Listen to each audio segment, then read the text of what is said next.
వరకు మరి నేటి ధ్యాన భాగంలో ఈ అధ్యాయంలో ఉన్నటువంటి కొన్ని విషయాలు మనం ఆలోచన చేద్దాం. ఈ లోకసువార్త 14వ అధ్యాయంలో ఉన్న విషయాలు 1 నుంచి 6 వచనం వరకు విశ్రాంతి దినం ఎలా ఆచరించాలో, పరిసయ్యులు ఆ విశ్రాంతి దినాన్ని ఏ విధంగా వారు దేవుడిచ్చినటువంటి ఆజ్ఞను ఏ విధంగా మూఢాచారాలతో లేదంటే వాక్య విరుద్ధమైన ఆచారాలతో కలిపి చెరిపారో అనే విషయం మనకు అక్కడ 6వ వచనంలో రాయబడింది. 7వ వచనం నుంచి మనం చూసినట్లయితే అక్కడ 7వ వచనం నుంచి రాయబడినటువంటి 11వ వచనం వరకు ఈ సందర్భంలో తగ్గించుకొనుట, తగ్గించుకునేవాడు ఏ విధంగా హెచ్చింపబడతాడో అనే విషయం గూర్చి ప్రభువారు బోధించిన బోధ కనిపిస్తుంది. 11వ వచనం వరకు, 7 నుంచి. అలాగే 12వ వచనం నుంచి 28వ వచనం వరకు ఉన్నటువంటి విషయం ఏంటంటే అక్కడ విందు భోజనం, మనుషులు ఎలాంటి విందు భోజనం ఏర్పాటు చేయాలో, దేవుడు ఎలాంటి విందు భోజనం ఏర్పాటు చేశాడో, ఆ విందు భోజనానికి ఎవరిని ఏ విధంగా ఆహ్వానిస్తున్నాడో,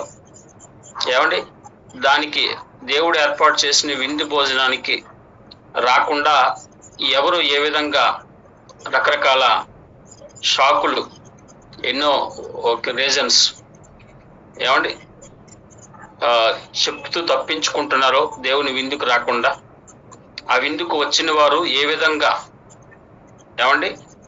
మరి ఆశీర్వదించబడగలుగుతారో, ఆ విందు ఏంటో అనే విషయాలు మనకు మొత్తం విందు గురించి చెప్పబడింది. తర్వాత 29 నుంచి చివరి వచనం వరకు కూడా శిష్యులు ఎవరు, శిష్యులు ఎలా ఉండాలి, శిష్యులకు ఉండవలసిన లక్షణాలు ఏంటి అనే విషయాలు రాయబడ్డాయి. కనుక ప్రియులారా, జాగ్రత్తగా గమనిద్దాం. ఒక్కొక్క వచనాన్ని మనం ఆలోచన చేసినట్లయితే ఇందులో అనేక ఆత్మీయ సంగతులను మనము ఆలోచన చేయవచ్చు. దేవుడు నాకు ఇచ్చిన సమయాన్ని బట్టి, నాకు ఇచ్చిన జ్ఞానాన్ని బట్టి కొన్ని విషయాలు నేను తెలియచేయాలని ఆశ కలిగి ఉన్నాను. ఇంకా ధ్యానిస్తే అనేక విషయాలు, అనేక సత్యాలు మనకు ఇందులోంచి బయలుపడతాయి.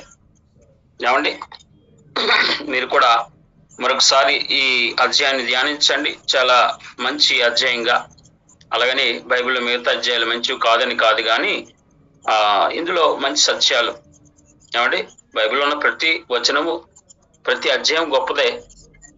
కనుక ప్రియులారా, మనము మొదటి వచనం చూసినట్లయితే, విశ్రాంతి దినమున ఆయన భోజనము చేయుటకు పరిసయ్యుల అధికారులు ఒకని ఇంటికి వెళ్ళినప్పుడు ఆయన ఏమి చేయును అని వారు ఆయన్ను కనిపెట్టి చుండిరి. పరిసయ్యులకు ఉండే గుణం ఏంటంటే, యేసుప్రభువారిని ఎప్పుడు కూడా యేసుప్రభువారిని వారు విశ్వసించలేదు. ఆయన ఎలా తప్పు పడదామా, ఎక్కడ దొరుకుతాడా అని చూస్తారు, ఒక గుంటనక్కలాగా. అయితే ఇక్కడ విశ్రాంతి దినం నాడు ఈయన ఏం చేస్తాడు? విశ్రాంతి దినం నాడు ఏమీ చేయకూడదు కదా. మరి ఈ విశ్రాంతి దినం నాడు ఒక రోగం కలిగినటువంటి జలోదర రోగం కలిగిన ఆ వ్యక్తి కనిపిస్తున్నాడు కదా. మరి ఈయన స్వస్థపరుస్తాడా ఏంటని వారు కనిపెడుతున్నారు, ఏం చేస్తాడో చూద్దామని. విశ్రాంతి దినమున ఏం చేయాలి, ఏం చేయకూడదో దేవుడు చెప్పాడు. కానీ వీరు దానికి ఎక్స్ట్రా మరికొన్ని ఆచారాలను కలిపారు. విశ్రాంతి దినమున మనిషికి మంచి చేయవచ్చు. ఎందుకంటే యేసుప్రభు ఒక మాట చెప్పారు, చూడండి. మార్కు సువార్త 2వ అధ్యాయము 27వ వచనాన్ని మనం ఆలోచన చేస్తే, మార్కు సువార్త 2:27 వచనంలో ప్రభువైన యేసుక్రీస్తు వారు చెప్పిన మాట మనం ఆలోచన చేద్దాం. మార్కు సువార్త 2:27లో, మార్కు సువార్త 2:27-28 వచనాలు చదువుతున్నాను చూడండి. మరియు విశ్రాంతి దినము మనుషుల కొరకే కానీ నియమింపబడిను గాని మనుషులు విశ్రాంతి దినము కొరకు నియమింపబడలేదు. అందువలన మనుష్య కుమారుడు విశ్రాంతి దినమునకు ప్రభువై ఉన్నాడని వారితో చెప్పును.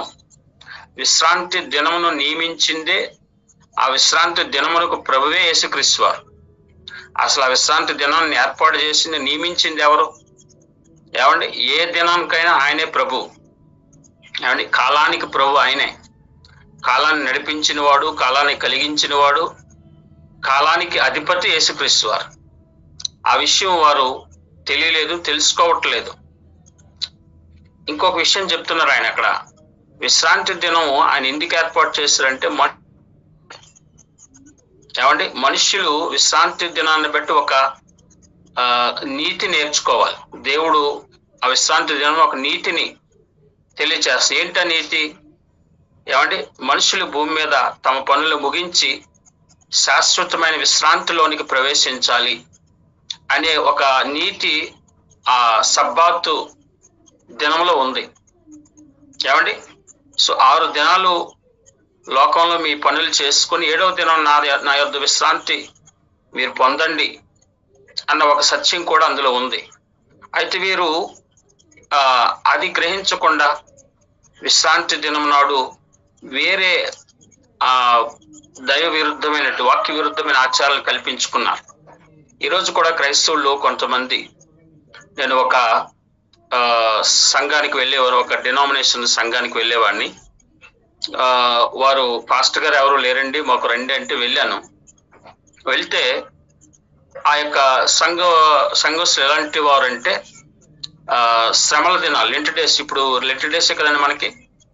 ఈ లెంట్ డేస్ లో ఏం చేసేవారు అంటే, ఆ లెంట్ డేస్ కి బైబిల్కి విరుద్ధమైనటువంటి ఆచారాలను కలిపి పాటించేవారు లెంట్ డేస్ నాడు.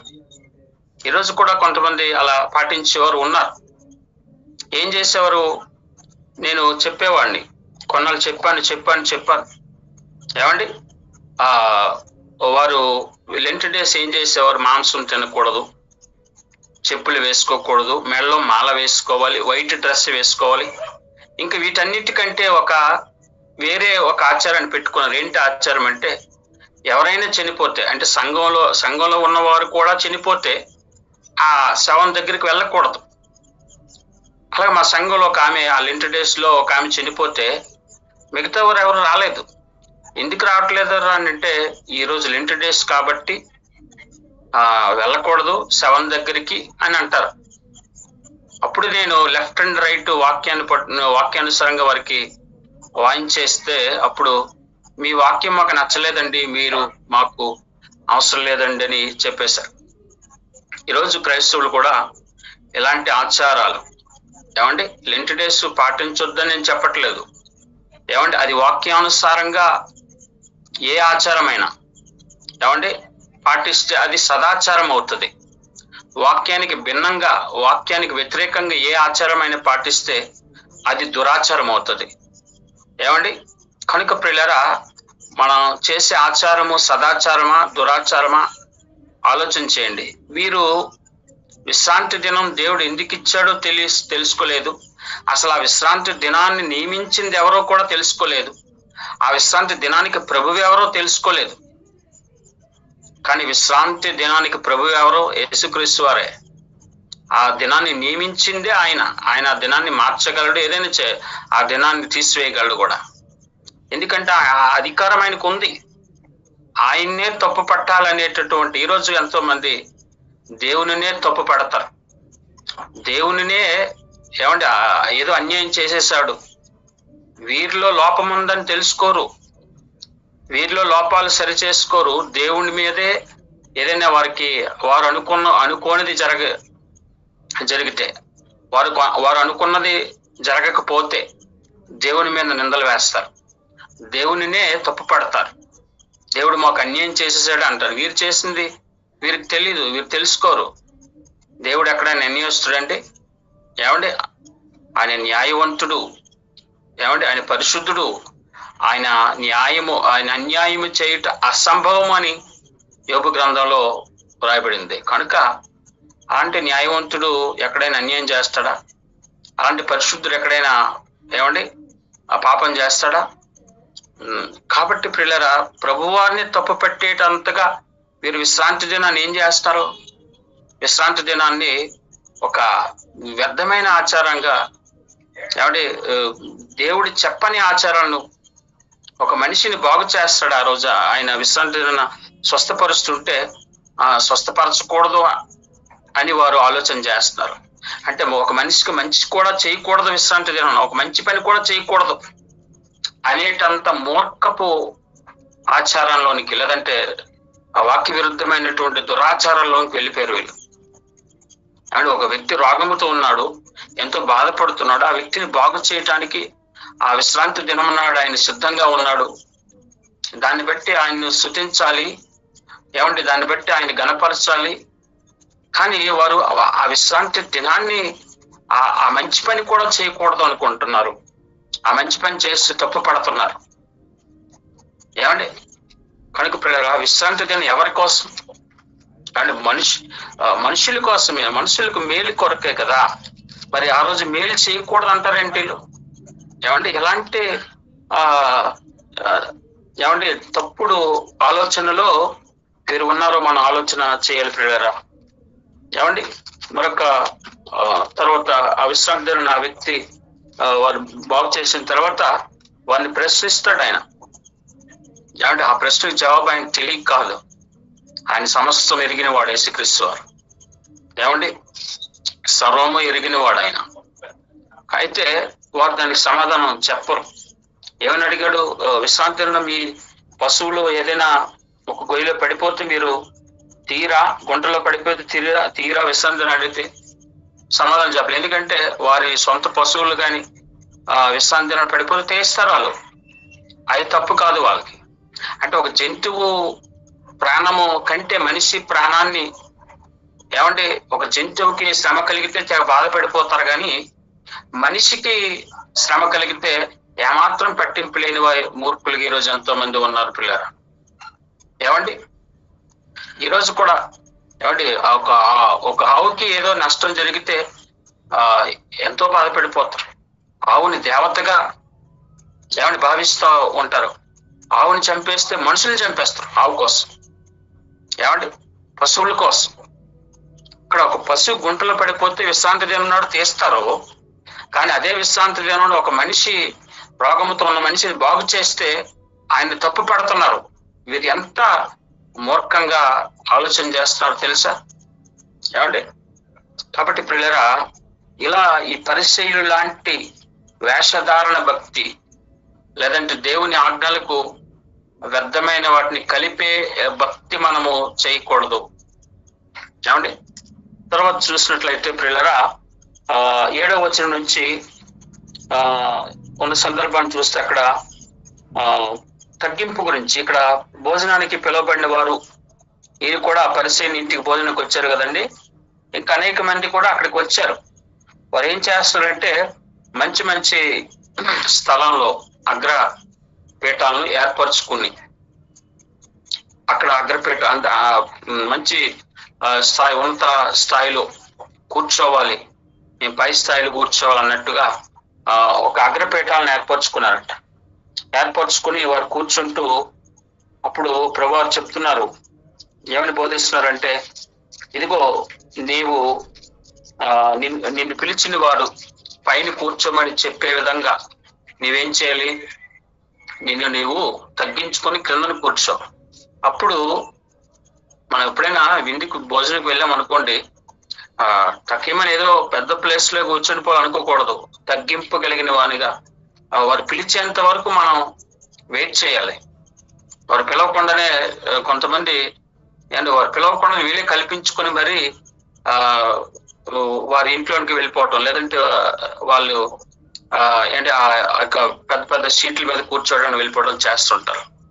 కనుక పిల్లరా, అక్కడ ప్రభువారు ఏం చెప్తున్నారంటే, నువ్వు ఎవరైనా నిన్ను విందుకు పిలిచినప్పుడు, వారు ఆ విందుకి నువ్వు వెళ్ళేటప్పుడు వారు నిన్ను ఆహ్వానించేంత వరకు, నువ్వు ఎక్కడ కూర్చోవాలో ఆ ప్లేస్ వారు నిర్ణయించేంత వరకు నీవు తగ్గింపు కలిగి అక్కడ కిందనే ఉండు అని ప్రభువారు చెప్తారు.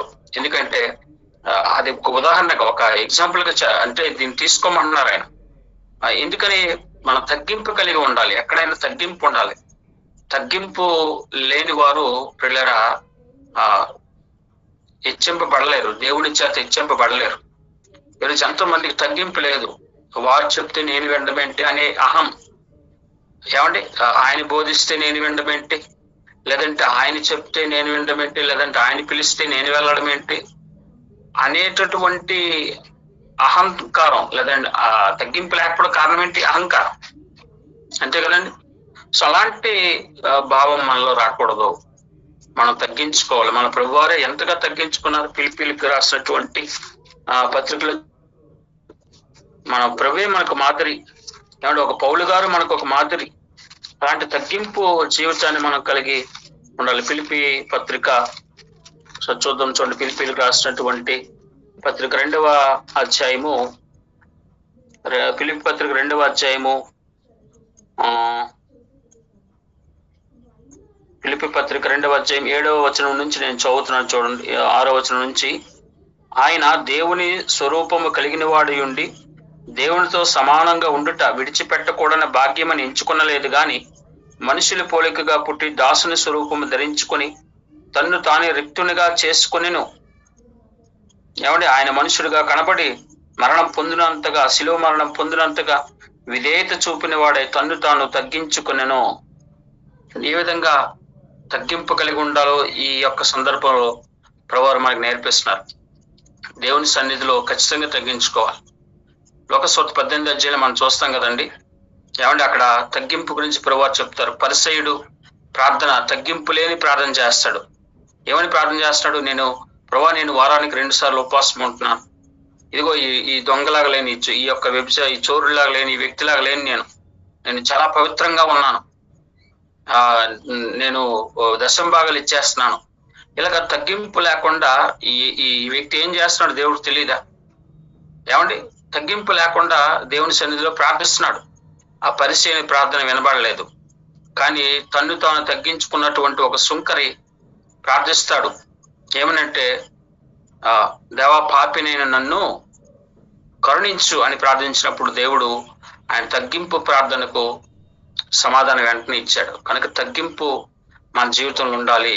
పేతురు గారు కూడా అదే చెప్తారు. పేతురు గారు రాసిన పత్రికలో, ఏమంటే యాకోబు పత్రికలో కూడా అదే మాట ఉంటుంది. యాకోబు పత్రికలో చూద్దాం. పేతురు గారు రాసిన మొదటి పత్రిక 5లో కూడా చూసినట్లయితే, పేతురు గారు రాసిన మొదటి పత్రిక 6వ అధ్యాయం చూద్దాం. 6వ అధ్యాయము 5వ వచనం, చిన్నపిల్లారా మీరు పెద్దలకు లోబడి ఉండుడి, అంటే తగ్గించుకోండి. మీరు ఎదుటివాని ఎల్ల దీన మనస్సుని వస్త్రము ధరించుకొని మిమ్మల్ని మీరు అలంకరించుకోండి. దేవుడు అహంకారులను ఎదిరించి దీనులకు కృప అనుగ్రహించును. దీనులు తగ్గింపు కలిగిన వారుగా మీరు ఉండాలి, లోబడే వారిగా ఉండాలి. తగ్గింపు అంటే లోబడటం. పెద్దల దగ్గర, ఏమండి, అనుభవజ్ఞులైనటువంటి సేవకుల దగ్గర, వాక్య జ్ఞానం ఎరిగిన సేవకుల దగ్గర తగ్గించుకునే వారు ఉండాలి. ఏమండి, పెద్దల దగ్గర తగ్గించుకో. దేవునికి భయపడే పెద్దల దగ్గర కూడా మనం భయపడాలి. దేవునికి భయపడే పెద్దలకు కూడా మనం లోబడాలి. ఎందుకంటే వారు అనుభవజ్ఞులు కదా. కనుక పిల్లరా, ఈరోజు ఆ తగ్గింపు లేదు. అలాంటి తగ్గింపు లేకపోతే ఏమంటాడు? అహంకారులను ఎదిరించి దీనులకు కృపానుగ్రహిస్తాడు. తగ్గింపు కలిగిన వారికి కృపానుగ్రహించబడుతుంది. యాకోబు పత్రికలో కూడా ఏమని చెప్తున్నాడు తగ్గింపు కలిగిన వారి గురించి? యాకోబు పత్రిక 5వ అధ్యాయం చూద్దాం. యాకోబు పత్రిక 5వ అధ్యాయం 5వ అధ్యాయం 5 అధ్యాయాలు ఉంటాయి ఇందులో. 5వ అధ్యాయంలో యాకోబు పత్రిక 5వ అధ్యాయము ఇక్కడ ఏమని రాయబడింది? ఉన్నటువంటి ఒకరినొకడు విశ్వాససహితమైన ప్రార్థన ఆ రోగిని స్వస్థపరచును. ప్రభువును అయితే ఒకరినొకడు ఒప్పుకోండి, మీరు ఒకరినొకరు స్వస్థపడినట్లు ప్రార్థన చేయండి. నీతిమంతుని విజ్ఞాపన బలము కలదై. ఇక్కడ కాదండి, ఇంకొక సందర్భంలో ఉంటుంది అది. ఇక్కడది 2వ అధ్యాయం చూద్దాం. 2వ అధ్యాయంలో తగ్గింపు గురించి యాకోబు గారు చెప్తున్న మాట ఎక్కడుందండి? 2వ అధ్యాయము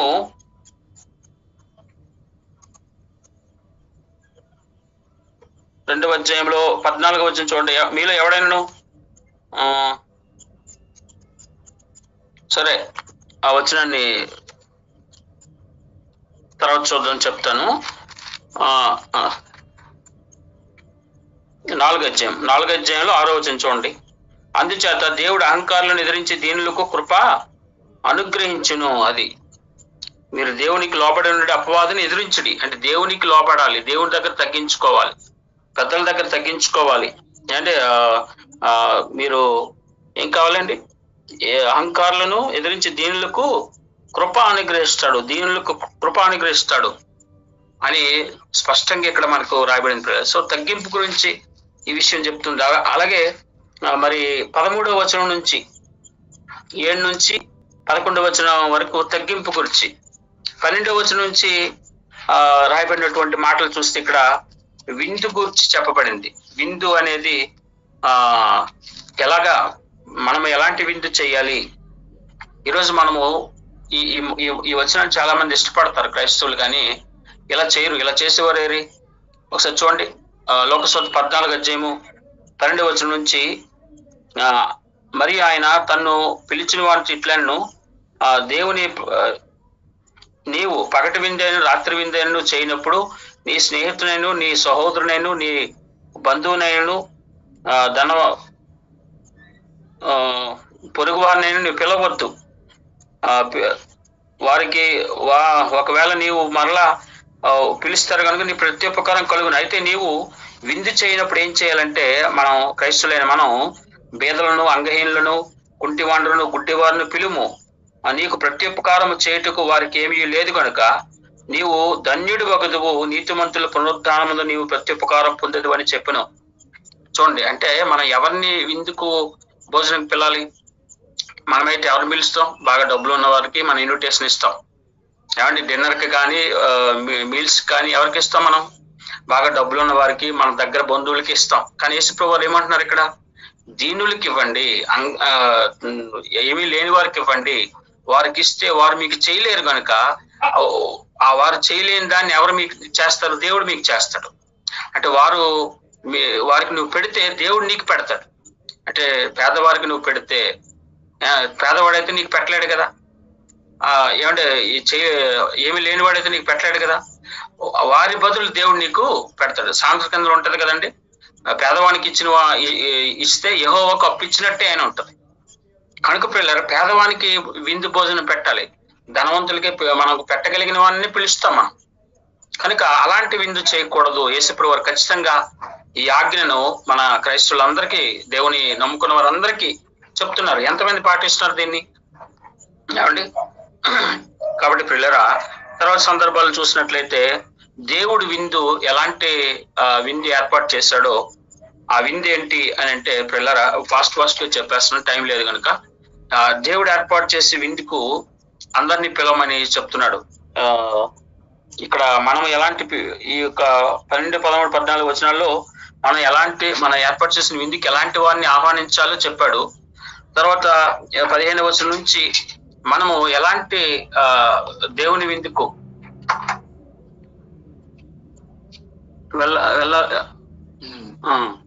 దేవుని విందుకు మనము ఆహ్వానించబడుతున్నప్పుడు, దేవుని విందుకు మనం వెళ్తున్నప్పుడు సాకులు చెప్పకూడదు. దేవుడు ఎవరి విందు అంటే ప్రభువైన యేసుక్రీస్తు వారే. ఆయనే ఆ జీవాహారం. ఏమండి, మనకు పాప క్షమాపణ ఇవ్వటానికి, మన పాప నుంచి విమోచించడానికి, దేవుని రాజ్యమునకు వారసులుగా చేయటానికి ఆ గొప్ప విందుకు దేవుడు ఏర్పాటు చేసిన విందు ఎవరో? యేసుక్రీస్తు వారే. అందరినీ ఆహ్వానిస్తున్నాడు. మొదటి యూదులను ఆహ్వానించాడు. ఏమంటే అందరి ప్రపంచ ప్రజలు అందరిని ఆహ్వానిస్తున్నాడు. కానీ ఒక్కొక్కరు ఒక్కొక్క షాక్ చెప్తున్నారు. ఒక ఆయన అంటాడు, నేను రాలేను, క్షమించండి, నేను పొలం కొన్నాను. పొలం కొంటే రాలేడంట. పొలం ఎప్పుడు చూడడానికి వెళ్తారు? కొనకు ముందు చూస్తారా, కొని తర్వాత చూస్తారా? కానీ ఏమంటాడు, నేను పొలం కొన్నాను, చూడడానికి వెళ్తున్నాను అంటున్నాడు. మరొక ఆయన ఏమంటాడు, ఇదిగో నేను రాలేను, నేను ఎద్దులు కొన్నాను, నాకు అవసరమైన వస్తువులు కొన్నాను, నేను రాలేను అంటాడు. అసలు ఎప్పుడు చూస్తారండి. కొన్ని తర్వాత చూస్తారా, కొనక ముందు చూస్తారా? ఏమంటే కొన్ని ముందే చూస్తారు, కానీ కొనేసిన తర్వాత ఏం చూస్తాడు? అలా అంటే వేరు వేరు షాకులు చెప్తారు అన్నమాట. వేరు వేరు పనికి మాలిన రీజన్స్ చెప్తారు. దేవుని దగ్గర ఈ రోజు కూడా సంఘంలో రండమ్మా అంటే, ఆదివారం నాడు రండి, ఆరాధన చేద్దు రండి, ఏవేవో రీజన్స్ చెప్తారండి. అనవసరమైన రీజన్ చెప్తారు. దేవుని సన్నిధికి రావటానికి, దేవుని ఆరాధించడానికి రకరకాల రీజన్స్. అవి అలాంటి రీజన్స్ దేవుడు అంగీకరించడు. ఏమంటే ఇంకొక ఆయన ఏమంటాడు, నేను పెళ్లి చేసుకున్నాను అంటాడు. పెళ్లి చేసుకుంటే ఏమైంది? భార్యను తీసుకొని విందుకెళ్ళు. అలా కాదు. కనుక ప్రియులారా, ఇక్కడ రకరకాల అనవసరమైన రీజన్స్ చెప్పేవారు కనిపిస్తుంది. ఈ రోజు కూడా అంతే అంటే క్రైస్తవులు అనేక రీజన్స్, దేవుని వాక్యం వినడానికి, ప్రార్థన చేయడానికి, ఏమండి దేవుని స్తుతించడానికి, సువార్త చేయటానికి వెళ్లకుండా, ఏమండి దేవుళ్ళు ఆనందించడానికి, ఆ గొప్ప జీవాహారం అనుభవించడానికి, జీవాహారం తినడానికి వెళ్ళడానికి అనేకమైన రీజన్స్ చెప్తారు. అవన్నీ కూడా ప్రియులారా దేవుని ముందు పనికి మాలిన రీజన్స్ అవన్నీ కూడా. కనుక ప్రియులారా, అన్ని ఇచ్చింది ఆయనే కదా. ఆయన కోసం, ఆయన పని కంటే, ఆయన ఆరాధించడం కంటే గొప్పదేముంది? ఆయన ఆరోగ్యం ఇవ్వకపోతే, ఆయన శక్తిని ఇవ్వకపోతే, ఆయన బలముని ఇవ్వకపోతే నువ్వేం పని చేస్తావు, నువ్వు ఎలా చేస్తావు? అలాంటి ఆలోచన లేని వారుగా ఇక్కడ వీళ్ళందరూ కనిపిస్తున్నారు, ఈ షాకులు చెప్పేవారు అందరూ. కనుక ప్రియులారా, ఆ తర్వాత శిష్యులు ఎలా ఉండాలో చెప్తున్నాడు. శిష్యుల గురించి 25 నుంచి చివరి వచ్చిన వరకు, శిష్యులు ప్రతి దినము తన సిలువను ఎత్తుకొని నన్ను వెంబడించాలి, నాకంటే ఎక్కువగా నా తల్లిని కానీ తండ్రిని ఎవరిని ప్రేమించకూడదు. అండ్ అన్ని ఇచ్చినది దేవుడే కదండి.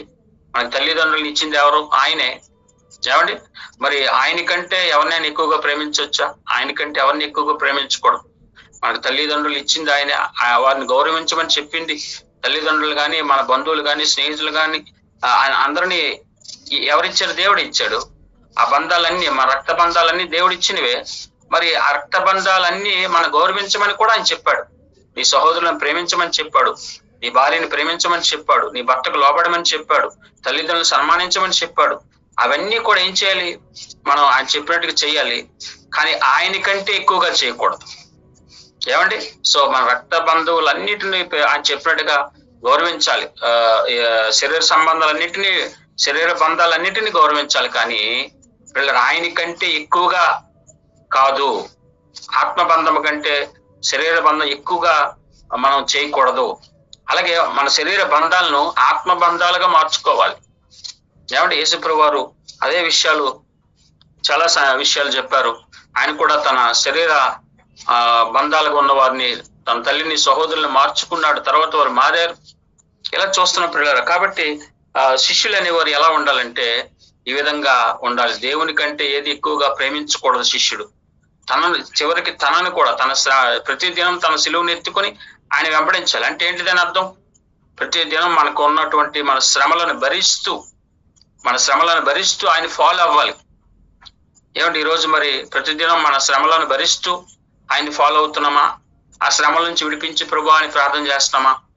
ఆలోచన చేయాలి ప్రియులారా. కనుక మన శ్రమలను భరిస్తూ ప్రతి దినము ఆయన ఫాలో అవ్వాలి. ఆయన సిలువను, ఏమండి ఆయన సిలువను ఆయన వెంబడించే వరకు ఉండాలి. ఏమండి కాబట్టి ఇప్పుడు అలా ఉంటున్నామా లేదా అనేది ఒకసారి చూసుకోవాలి. లేకపోతే నా శిష్యులు కానేరరు అంటున్నాడు ప్రియులారా. కాబట్టి మనము మన యొక్క స్వార్థాన్ని కూడా విడిచిపెట్టి ఆయనతో వెళ్ళాలి అని చెప్తున్నాడు. చూడండి చివరి 33వ వచనం చూసినట్లయితే 14:33లో, ఆ ప్రకారమే మీలో తనకు కలిగినదంతయు విడిచిపెట్టని వాడు నా శిష్యుడు కానేరడు. మనకు కలిగినదంతా విడిచిపెట్టాలి అంటే మన స్వార్థాన్ని విడిచిపెట్టేయాలి. ఆయన కంటే దేన్ని ఎక్కువగా ప్రేమించకూడదు. ఏమంటే ఆయన కంటే దేన్ని ఎక్కువగా మనం ఎంచకూడదు. చివరికి మన ప్రాణమైనా సరే, అంటే మన ప్రాణం కూడా ఆయన కోసం పెట్టాలి. నా నిమిత్తం తన ప్రాణం పోగొట్టుకునేవాడు దాన్ని దక్కించుకును, నా నిమిత్తము తన ప్రాణం దక్కించుకుని కోరువాడు దాన్ని పోగొట్టుకుని అన్నాడు. ఈ మాట నాకు చాలా ఇష్టం ప్రియులారా. నిజం, ఆయన కోసం మనం దేన్నైనా త్యాగం చేయడానికి సిద్ధపడాలి. ఆయన కోసం ఎంత శ్రమైనా పడడానికి సిద్ధపడాలి. కనుక అలాంటి ఆ మనస్సు ప్రతి శిష్యునికి ఉండాలి. తమ స్వార్థాన్ని త్యాగం చేయాలి, తమ స్వార్థాన్ని విడిచిపెట్టాలి, మన యొక్క స్వార్థాన్ని విడిచిపెట్టాలి. ఏమంటే ఆయన కంటే ఎక్కువగా మన బంధువులు, రక్త సంబంధం ఎవరిని ఏమంటే ప్రేమించకూడదు. దేవుని పని కంటే ఏది ఎక్కువగా చేయకూడదు. అలాగని వాటిని విడిచిపెట్టే రక్త సంబంధికులు వదిలే అందరిని కాదు. ఏమంటే వారిని మా రక్త బంధువుల్ని ఏమంటే ప్రేమించాలి, కానీ ఆయన కంటే ఎక్కువగా కాదు అని అర్థం. అంతేగాని మన బంధువులు మన స్నేహితులను విడిచిపెట్టేసి కొంతమంది ఏం చేస్తున్నారంటే సేవకులు మేము సేవ పేరు చెప్పి ఇంట్లో వాళ్ళతో గొడవ పడుతూ ఏమంటే మేము సేవ అని చెప్పుకొని భార్యతో గొడవ, పిల్లలతో గొడవ, ఇంట్లో తల్లిదండ్రులతో గొడవ, సేవ అని చెప్పుకొని ఊరి మీద తిరుగుతున్నారు. అలాంటి పని చేయకూడదు. నీ యొక్క దేవుడు నీకు ఇచ్చారు, దేవుడు ఈ భార్యని దేవుడు ఇచ్చాడు, ఆమెను ప్రేమించమని ఆయనే చెప్పాడు. నీకు భర్తను దేవుడే ఇచ్చాడు, ఆయన ప్రేమించమని ఆయన చెప్పాడు. తల్లిదండ్రులు ఆయన ఇచ్చాడు, వారిని సన్మానించమని ఆయనే చెప్పాడు. అవి చేస్తూనే వాటికంటే ఎక్కువగా దేవుణ్ణి ప్రేమించ, అవి చేస్తూనే వాటికంటే ఎక్కువగా ఆయన ప్రేమించ. అది శిష్యుడికి ఉండవలసిన లక్షణం. ఏమండి తమ స్వార్థాన్ని విడిచిపెట్టి వెళ్ళాలి. ఏమంటే అవసరమైతే దేవుని కోసం దేన్నైనా త్యాగం చేయడానికి సిద్ధపడాలి. అలాంటి మనస్తత్వంతో మనం సేవ చేయాలి. అప్పుడే మనము ఉప్పు సారము కలిగిన వారుగా ఉంటామని కింద చెప్తున్నాడు. ఏమంటే అలాంటి శిష్యులే అలాంటి శిష్యులు ఉప్పు సారం కలిగి ఉంటారు. ఉప్పు మంచిదే గాని ఉప్పు నిస్సారమైతే దేని వలన దానికి సారము కలుగును, అది భూమికైనను ఎరువుకైనను పనికిరాదు. అంటే సారము లేని క్రైస్తవులుగా ఉంటే మనం పనికిరాము. ఏమండి దేవుని కొరకు దేన్నైనా త్యాగం చేసేవారుగా, మన స్వార్థాన్ని విడిచిపెట్టేవారిగా ఉండాలి. ఉప్పు సారం కలిగి, ఉప్పు లో సారం ఉంటేనే అవి వాడతారు. ఏమండి దానిలో సారం లేదనుకుంటే వాడతారా? ఈరోజు క్రైస్తవులు ఉప్పు సారం లేని వారిగా ఉంటున్నారు. కొంతమంది, అందరు నేను చెప్పట్లేదు, కొంతమంది మంచి త్యాగపూరితంగా సేవ చేస్తున్న వారు ఉన్నారు. కానీ కొంతమంది క్రైస్తవులుగా చెప్పుకుంటున్న వారు లోకములో ధన సంపాదన కోసమే దేవుని సేవ చేస్తూ, లేదంటే లోకములో ఏమంటే వారి యొక్క బంధువులు, స్నేహితులు వారినే ఎక్కువగా దేవుని కంటే ప్రేమిస్తూ వారితోనే దేవుని కంటే ఎక్కువగా గడుపుతూ ఉంటున్నారు. ఏమంటే దేవుని కంటే ఎక్కువ వారితోనే గడుపుతారు, వారినే ఎక్కువగా ప్రేమిస్తారు. ఇలాంటి వారు ఉప్పు సారం లేని వారు. ఉప్పుకు సారం లేకపోతే అలాంటి వారు ఎలా ఉంటది? ఉప్పు నిస్సారంగా ఉంటది. అలాంటి నిస్సారమైన వారు అవుతారు. కనుక పిల్లరా, మనము దేవుడు మనకిచ్చిన బంధువులను, శరీర సంబంధులందరినీ ప్రేమించాలి, వారిని గౌరవించాలి. ఆ బంధాలను, రక్త బంధాలను గౌరవించాలి, శరీర బంధాలను గౌరవించాలి. కానీ దేవుని కంటే ఎక్కువగా కాదు.